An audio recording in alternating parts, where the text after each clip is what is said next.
Para describir al tercer par craneal vamos a hablar del mesencéfalo en primer término. El mesencéfalo, como ya saben, es la porción más superior del tallo cerebral que estuvimos viendo. Acá incluso en esta imagen se ve por la parte anterior del mesencéfalo salir al tercer par craneal. Vamos a trabajar con un corte transversal de mesencéfalo, que lo tenemos acá en una vista inferior, es decir, visto desde abajo. Hay otras estructuras como el quiasma óptico, el tracto óptico y el nervio óptico que vamos a ver más adelante con los estudiantes de optometría. Ahora nos vamos a concentrar en el mesencéfalo. El mesencéfalo, como todo órgano del sistema nervioso central, va a tener una cavidad, que en este caso es un conducto, el acueducto cerebral, que contiene el líquido cefalorraquídeo y está revestido hacia la luz por células ependimarias. Además va a tener formaciones de sustancia gris y formaciones de sustancia blanca. Para dividirlo al órgano y estudiarlo, se lo puede separar en una parte posterior, que es el techo, y una parte anterior, que es el pedúnculo cerebral. Recuerden que siempre que están haciendo las descripciones anatómicas, tienen que referir a la posición anatómica, que era de pie y con las palmas de las manos hacia adelante. Por eso esto que en la figura se ve arriba no se llama superior, sino que es la parte posterior del órgano. Entonces, distribuidos acá vamos a tener distintas estructuras de sustancia blanca y de sustancia gris. Por ejemplo, los colículos que antes se llamaban tubérculos cuadrigémeos, ¿sí? Y distintos núcleos que están cerca del acueducto cerebral, que en particular nos van a interesar porque allí se encuentran los núcleos asociados al tercer par craneal. Otros núcleos de sustancia gris muy interesantes porque se relacionan con el sistema locomotor son el núcleo rojo y la sustancia negra.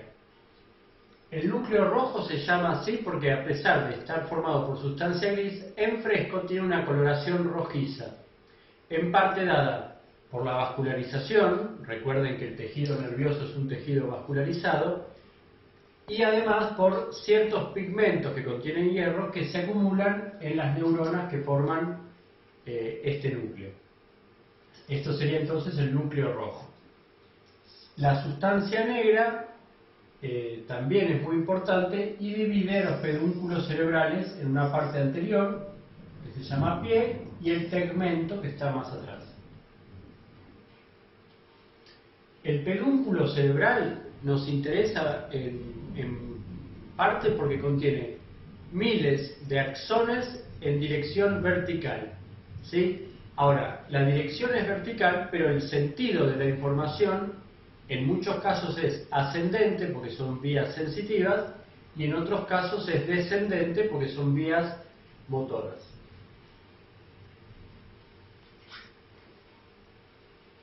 Acá tenemos otro esquema, sí, que vamos a usar, en particular para estudiar al nervio motor ocular común, que es el tercer par craneal, que está un poco más sintético, ¿sí?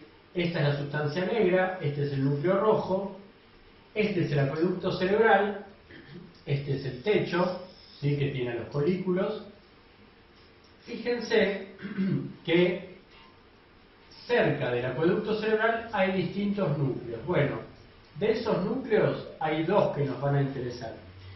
Uno es el que se llama núcleo motor principal del tercer par craneal, y el núcleo accesorio o núcleo de Edinger-Westphal.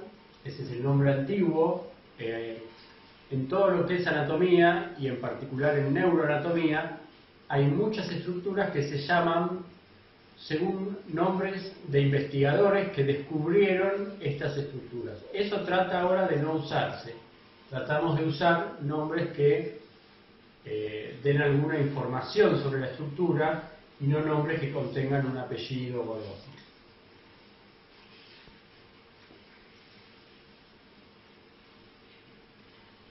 Ahora nos vamos a introducir en el estudio del tercer par craneal. Para eso vamos a ir mencionando algunas cosas. Por un lado vamos a usar esa lista de preguntas que confeccionamos, que son las cosas mínimas que uno se tiene que preguntar cuando estudia o describe un nervio craneal. Pero como este se llama motor ocular común, ¿sí?, tenemos que decir alguna cosa del ojo para poder entender al nervio. En particular, este se llama motor ocular común porque se dirige a los músculos del ojo. Y cuando estudiamos al ojo, vamos a ver que el ojo comprende al globo ocular, al nervio óptico y a un montón de estructuras que están adjuntas, unidas a el globo y al nervio.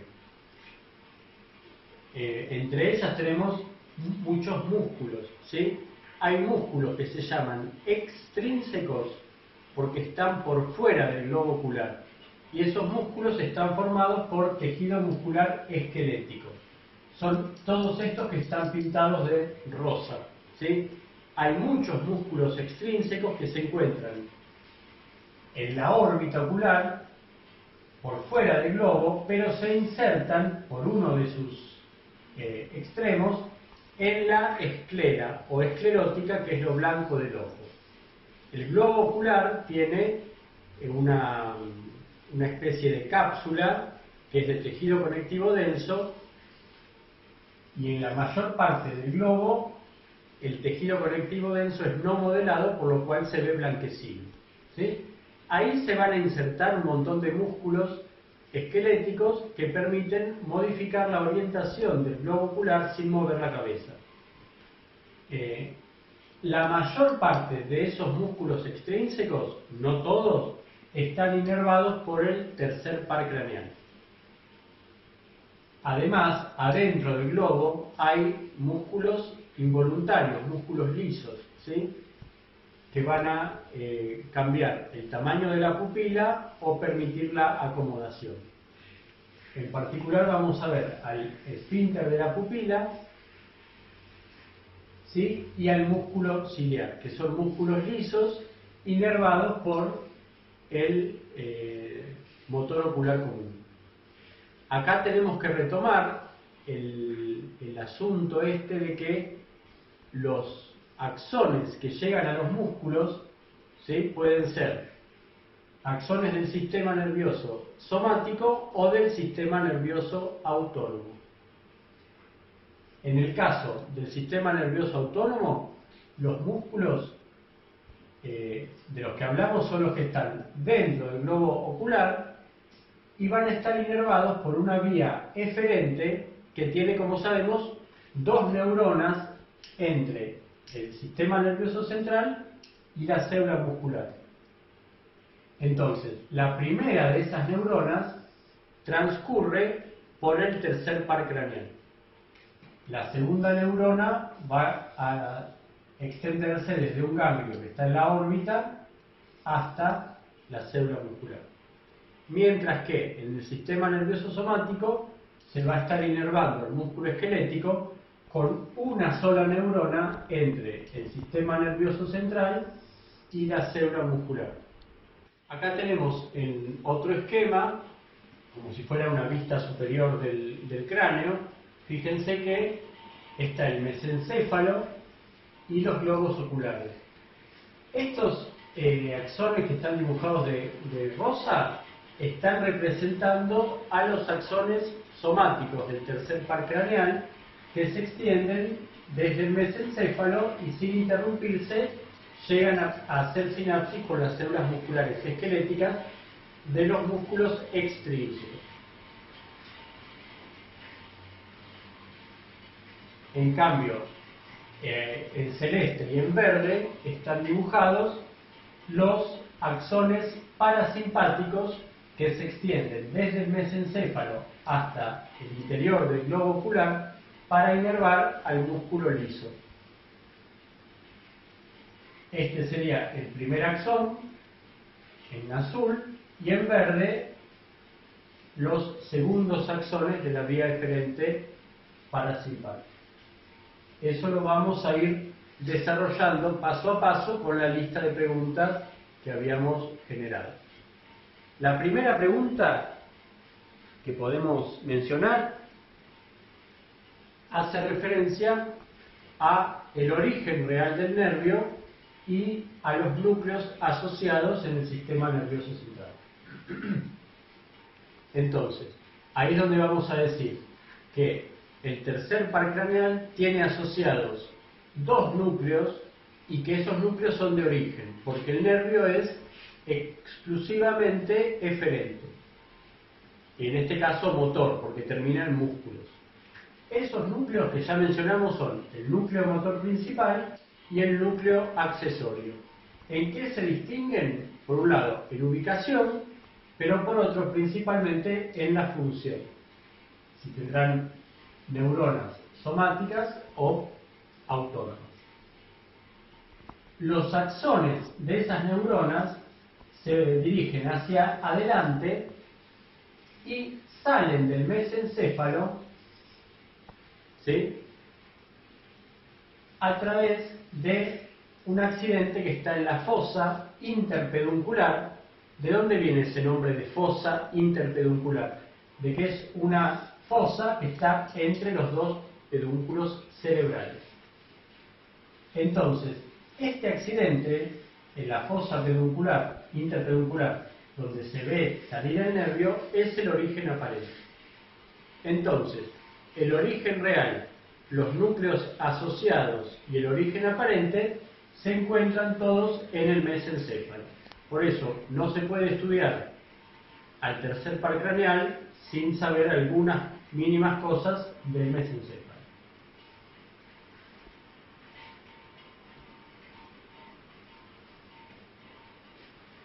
Otra cuestión que nos vamos a preguntar de un nervio es el recorrido que hace. El recorrido, como habíamos dicho, es relativamente corto y sencillo porque el nervio no va a tener una excursión demasiado larga ni atravesar demasiadas estructuras. Se dirige desde la cara anterior del mesencéfalo hasta la órbita para inervar esos músculos. ¿Qué nos vamos a preguntar? Si atraviesa el nervio alguna estructura interesante y si, o mejor dicho, cuál es el orificio del cráneo por el cual el nervio abandona la cavidad craneal. En este caso hay una travesía muy interesante que es la del seno cavernoso, ¿sí? En ese dirigirse de atrás hacia adelante, el nervio pasa por el seno cavernoso, que es un seno par y que, como ya mencionamos, es una estructura formada por la dura madre. Habíamos dicho que la dura madre era la meninge más externa, formada por tejido conectivo denso, pero en algunas partes está desdoblada, formando cavidades que están revestidas por endotelio y llenas de sangre venosa, es decir, llenas de la sangre que ya irrigó al tejido nervioso. Algunos senos, como el seno cavernoso, son muy grandes y están atravesados por distintas estructuras. Por ejemplo, pasa la arteria carótida interna y una serie de nervios, ¿sí? Este que pasa más lateral y superior es el tercer par craneal, de un lado y del otro.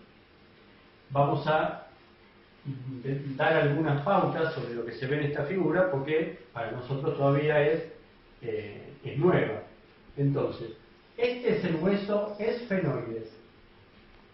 El hueso esfenoides forma parte de la arquitectura de la fosa nasal, ¿sí? Fíjense una cosa interesante, que la fosa nasal está llena de aire y está recubierta por una mucosa, ¿sí? Recuerden que si un órgano estaba lleno de medio externo, iba a tener un recubrimiento dado por una túnica mucosa. La misma túnica mucosa que reviste la fosa nasal, reviste unas cavidades internas que están dentro del hueso esfenoides y de otros huesos como el frontal, que se llaman senos paranasales.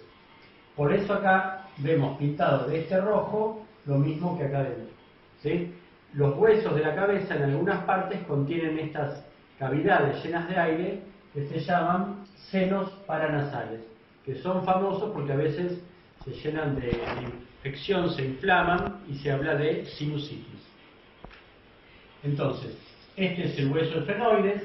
La cara superior del hueso esfenoides se llama, mejor dicho, la cara superior del cuerpo del esfenoides, porque el esfenoides tiene varias partes, se llama silla turca, y en la silla turca se apoya una glándula que se llama hipófisis. A los lados de la hipófisis y del cuerpo del esfenoides se encuentran estos senos cavernosos, ¿sí? Que, como decíamos, llenos de sangre venosa y atravesados por varios nervios y la arteria carótida interna. Entre ellos, el tercer par craneal, que es el que hoy nos interesa. En la órbita ocular, fíjense que en cada color está representado un hueso distinto de la cabeza. Hay distintos y numerosos huesos que constituyen la pared medial, lateral, superior o inferior de la órbita. Nos vamos a concentrar en este anaranjado, que es el hueso esfenoides, el mismo que mencionamos hace un rato. Es un hueso que tiene un cuerpo, alas menores, alas mayores y apófisis pterigoides, así que está distribuido por varias partes de la cabeza. Fíjense que se ve aquí el esfenoides, pero también dentro de la órbita. Entre el ala menor y el ala mayor se genera una fisura que se llama hendidura esfenoidal o fisura orbitaria superior, que es esta, que nos interesa porque estamos estudiando el recorrido del nervio y en particular el orificio del cráneo por el cual el nervio pasa de la cavidad craneal a la cavidad orbitaria. Entonces, fíjense que hay otros orificios. Este es un conducto que se llama conducto óptico, es muy interesante porque es el que da paso al nervio óptico, y otra fisura grande que se llama fisura orbitaria inferior. En el caso de la fisura orbitaria superior, está formada por el ala menor y el ala mayor del esfenoides. Vamos a usar este esquema para resumir el estudio del nervio y contestar las preguntas que nos faltaron. Entonces, este es el mesencéfalo, este es el globo ocular. ¿Qué nos quedó sin contestar? La función del nervio. Y acá tenemos que hablar de dos cosas cuando uno habla de función de un nervio craneal. Por un lado, el sentido de la información. Si el nervio es eferente, aferente o mixto. Mixto sería el nervio que tiene axones aferentes y eferentes. En este caso, el motor ocular común es un nervio exclusivamente motor o eferente porque va a terminar en músculos. Músculos lisos, que son intrínsecos y están dentro del globo, y músculos esqueléticos, que son extrínsecos, que están por fuera del globo y se insertan en la túnica más externa de tejido conectivo denso que se llama esclera. Por otro lado, vemos los núcleos asociados, que son el motor principal y el motor accesorio, los axones que se extienden desde esos núcleos hasta la órbita, saliendo por la fosa interpeduncular, que es el origen aparente, van a seguir transcurriendo hacia adelante y atraviesan el seno cavernoso, que era uno de los senos de la dura madre, y se escapan del cráneo por la fisura orbitaria superior. Una vez en la órbita, los axones somáticos que están dibujados en rojo van directamente a hacer sinapsis con el músculo esquelético. mientras que los axones parasimpáticos, que están esquematizados en azul, para inervar al músculo intrínseco tienen que hacer sinapsis con la segunda neurona de la vía eferente parasimpática. Y esto lo hacen en un ganglio que se encuentra dentro de la órbita, que es un ganglio autónomo que se llama ganglio ciliar. Es muy importante.